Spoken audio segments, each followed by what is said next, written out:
J'invite Benjamin à nous rejoindre. Et puis, ça permet vraiment parfaitement d'introduire les deux intervenants qui suivent et qui vont justement être en plein dans ces questions d'interdisciplinarité. Et donc, on va commencer avec Benjamin Loiseau, qui est donc architecte, doctorant au laboratoire MapMac, ENSA Paris-La Villette, SE13 Télécom Paris, en CIFRE à l'agence Architecture Studio.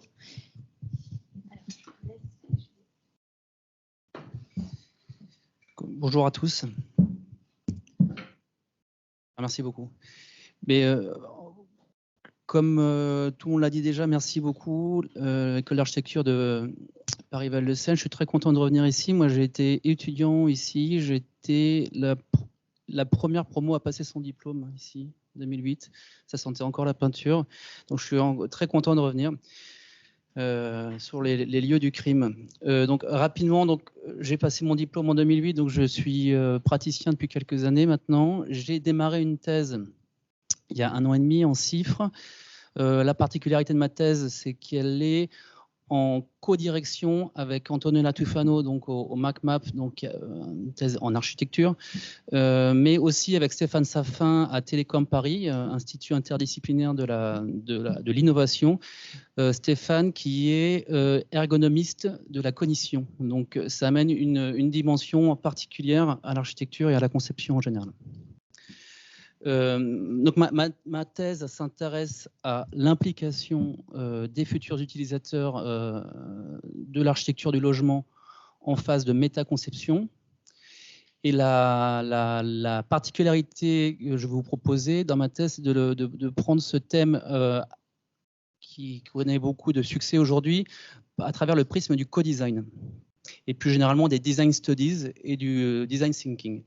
Vous savez tous ces termes qui sont liés au co-design, hein, donc vous les connaissez, hein, la participation, la contribution, la coopération, les coopératives habitantes, l'habitat participatif, etc.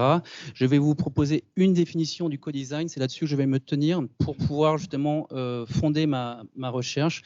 Il y a d'abord cette définition de Lee Sanders. Le co-design est une exploration commune des futures situations d'utilisation.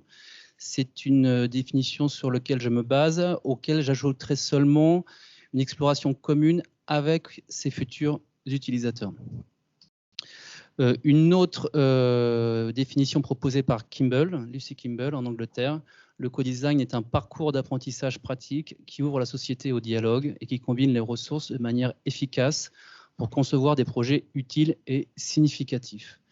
Donc il y a cette idée de dialogue et d'horizontalité qui m'intéresse beaucoup. Là, vous voyez, là où je me place sur c'est la fameuse échelle d'Einstein de la participation, où si 1, la participation est plutôt vue comme une manipulation et 8 comme un contrôle citoyen total, ma démarche de co-conception est plutôt au niveau 6, on va parler d'un vrai partenariat. Donc il y a un pouvoir citoyen réel, mais je me garde en tant qu'expert aussi certaines prérogatives. Ce schéma, c'est un schéma que je reprends à Elizabeth Sanders aussi, qui évoque les montées en compétences, enfin les montées en responsabilité des futurs utilisateurs d'un objet. Encore une fois, la particularité de ma démarche, c'est qu'elle vient plutôt des design studies. Donc les design studies, on va parler de design d'interaction, on va parler d'objets. Et finalement, les design studies arrivent assez tard dans l'architecture. C'est la particularité de mon projet. Et l'intérêt, le grand intérêt de la CIFRE, c'est de pouvoir appliquer ces design studies à une échelle architecturale de grande échelle. Donc j'ai un terrain, je vais vous présenter. Ce schéma m'intéresse puisque vous voyez que dans les années 2000, notamment dans le design d'interaction, on va vraiment considérer l'utilisateur final comme co-créateur, tandis qu'aujourd'hui, en architecture, on serait plutôt le futur utilisateur comme éventuellement un participant, un utilisateur. Le pari est de dire, mon sujet de recherche est de dire qu'on va réussir vraiment à faire un projet de co-création. Je vais vous montrer rapidement comment. Mon terrain de recherche, donc, c'est donc un projet des années 70, réalisé par Architecture Studio. C'était une réalisation expérimentale portée par le ministère de l'Équipement. C'est un projet important, ce sont 274 logements sociaux qui étaient agrémentés de surfaces d'activités partagées. Ces surfaces d'activités partagées étaient pensées comme des espaces communs à 4 appartements ou communs à l'ensemble des logements. Donc c'est vraiment un projet de participation des années 70, assez enthousiaste et spontané à cette époque. La critique qu'on pourrait faire aujourd'hui de ce projet, c'est un projet vraiment descendant, c'est-à-dire décidé dans le ministère de l'Équipement. Il a ensuite été sélectionné par la mairie de Poitiers, mais pas pour des raisons de conscience des enjeux, mais plutôt pour des raisons d'accès au foncier, d'accès au financement facilité par ce type de projet. Et donc aujourd'hui, on constate, donc une quarantaine d'années après, que malheureusement, toutes ces surfaces d'activités partagées qui étaient pensées comme des espaces de générosité, de convivialité, sont tous vides. Et le lieu lui-même connaît une vraie périclitation avec trafic de drogue dure et un taux de vacances de l'ordre de 20%. Donc là c'est intéressant aussi ce côté de retour d'expérience sur toutes les bonnes idées que peuvent avoir les architectes dans leur bureau, et quand bien même il est porté par une volonté politique au plus haut niveau.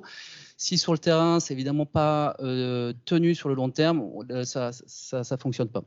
En tout cas, ce qu'on constate sur ce projet. L'intérêt, donc je reviens aujourd'hui sur ce projet et je propose la méthode de co-design imaginée par Lucy Kimball, qui identifie 4 phases, donc Exploring, Making Sense, Proposing, Iterating, que je vais hybrider avec des recherches déjà menées par Elizabeth Sanders, encore une fois, menées par Jean-François Caron à la Los Angeles. Alors lui n'est pas scientifique, mais il est politique, il tient le projet depuis très longtemps avec certains résultats, et aussi avec l'idée de démocratie narrative de Rosan Vallon. Donc j'ai fait mon marché de toutes ces idées qui me semblent très porteuses pour la co-conception, et je vous propose cette synthèse aujourd'hui qui est un peu les ateliers que je mets en marche actuellement. Ça devient en première phase raconter l'histoire du lieu, où je vais collecter des archives des habitants pour témoigner du passé positif du lieu et de ses habitants. Ça va donner lieu à une exposition. Une deuxième phase où je vais proposer des promenades commentées avec les habitants, où avec ces groupes, je vais demander à chacun quels sont vos rêves d'expérience partagée. Ça, c'est une question que m'a proposée Elizabeth Sanders lors d'un entretien. Donc, c'est très simple. On prend les habitants, on se promène. Quels sont vos rêves d'expérience partagée?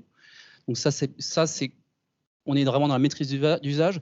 La particularité de notre démarche, on essaye, en tout cas dans ce niveau de recherche, et c'est ce que permet le CIF d'aller un peu plus loin, en allant vers un projet sur maquette. Une fois qu'on a fait toutes ces balades, on a fait une restitution, on a présenté ce carnet de restitution à l'ensemble des habitants, on l'a encore amendé, et là on fait une maquette au centième, où on va prendre par groupe les habitants pour intégrer dans l'espace ces idées.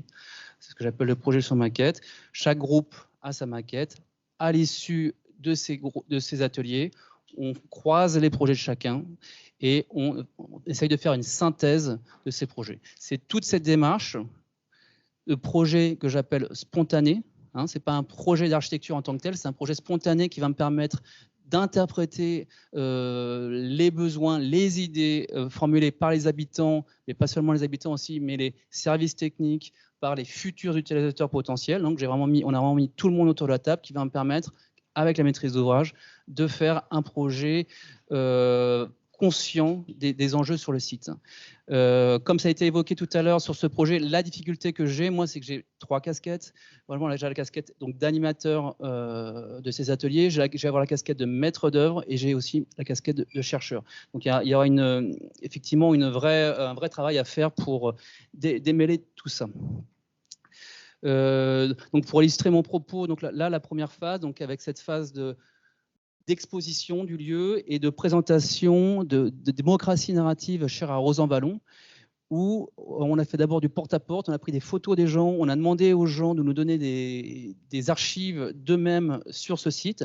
Toutes ces archives, on les expose dehors, on les montre à tout le monde, et là un début de travail en commun est possible, on brise la glace. Aussi, on a mis ces grandes affiches au mur qui font prendre conscience de l'aspect patrimonial du lieu et de son intérêt. Et donc, on change complètement la perception qu'on a du site. La phase 2, donc les balades commentées, on a fait ces 5 balades identiques pour les 5 groupes, avec ces thèmes différents à chaque fois.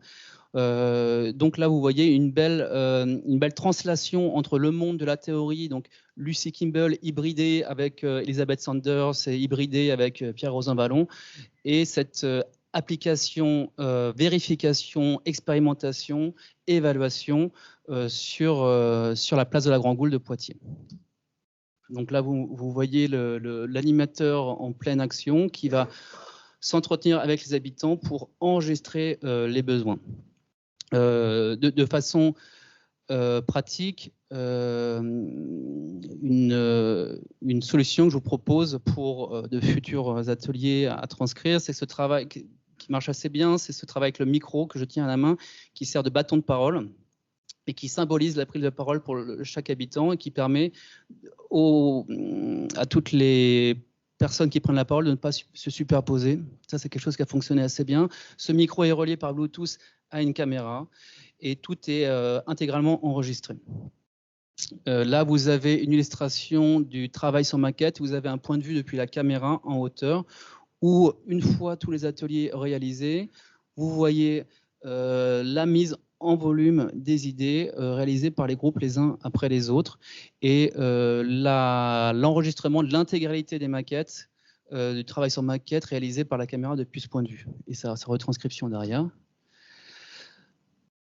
Une des théories que l'on lit souvent dans la littérature scientifique, c'est que ces démarches, ces actions collectives vont permettre d'amener à une communauté résiliente et capable. L'intérêt de cette démarche chiffre pourra être de vérifier si cela est vrai à l'échelle d'un grand projet de logement social. Sachant qu'un des écueils aujourd'hui de l'architecture participative est qu'il est finalement réalisé par des gens qui ont une culture, un patrimoine culturel assez élevé. Là, on le fait dans le cadre de logements sociaux avec une population largement paupérisée. Donc, c'est très intéressant de voir aussi les résultats dans ce cadre. C'est assez finalement peu fait. Là, vous avez une illustration concrète de la méthode de codage que je vous propose. Donc, de ce terrain à l'architecture studio, hop, là, je retourne vers la recherche, où vous avez toutes mes transcriptions sur le côté droit, qui ont été faites d'abord automatiquement, puis ensuite retravaillées à la main. Ce qui est intéressant avec ce mode de retranscription, c'est qu'il est directement lié avec la vidéo, qui permet d'illustrer le propos, et aussi avec ma chronologie, je sais à quel moment de l'atelier je me trouve. C'est cette transcription que je vais coder. Donc ça va de la recherche, le thème de ma recherche, avec 2 codes. Un code qui est plutôt issu de l'ergonomie cognitive, que je reprends à Rasmussen, qui sont les niveaux d'abstraction des énoncés émis par tous les participants. Donc il y a 5 niveaux, l'objectif fonctionnel, la fonction abstraite, la fonction généralisée, la fonction physique et la forme physique. Ça, c'est un premier code. Un deuxième code, et ça c'est un code que je vous propose qui est lui expérimental, enfin disons qui est issu de mon expérience. Donc je propose une codification comme Hervé Dumez la propose, c'est-à-dire empirique, que je vais moi-même tirer de mon corpus. Je constate aujourd'hui plusieurs grands thèmes issus de ces ateliers. Un thème plutôt sécurité, propreté, l'autre convivialité, ergonomie, confort personnel, beauté, résultat. L'idée de cette recherche est de croiser ces 2 codes et à l'issue de tous les ateliers. Donc, atelier narratif, suivi des balades, atelier projectif sur la maquette, la 4e phase qui sera la synthèse recodée, la 5e phase qui sera, je me dépêche, la 5e phase qui sera donc le cahier des charges fonctionnel réalisé par la maîtrise d'ouvrage. Et ce qui m'intéresse finalement le plus, ça va être l'esquisse réalisée par la maîtrise d'œuvre. Alors, pour parer au biais du fait que je sois la maîtrise d'œuvre, le projet de maîtrise d'œuvre sera réalisé par un groupe collégial d'architectes et dont je serai membre, mais pas moi seulement. L'objectif de cette recherche, in fine, sera de comprendre quels sont les énoncés qui ont effectivement un impact sur la recherche architecturale, s'ils en ont un. et de comprendre aussi quels sont ceux et venant de quel groupe ont le plus de chances d'atterrir, d'avoir un pouvoir de gouvernance, d'avoir un impact sur cette recherche. Je vous remercie de votre attention.